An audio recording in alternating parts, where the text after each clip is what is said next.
The spring is part of your tool's trigger assembly. It pushes the trigger back out when you release it. After years of use, the spring can fatigue and break. Replacing the spring is a repair that you can do yourself, and I'm going to show you how. Hi, I'm Mark Socha.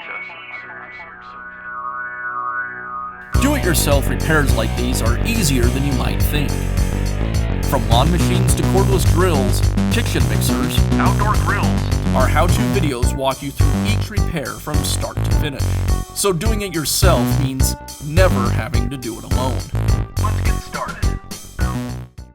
I'll begin by removing the side cover from the handle.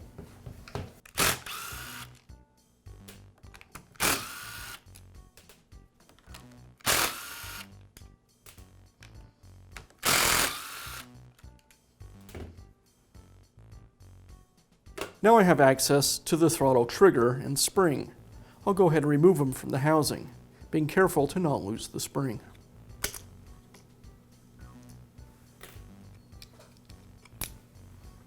And now I can install the new spring.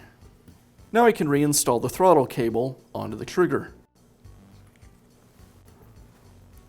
I'll insert the trigger spring through the center of the trigger, long end first.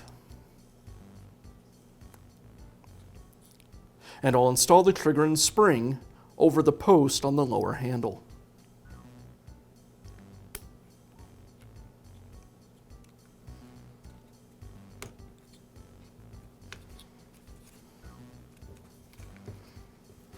And I'll finish by reinstalling the side cover.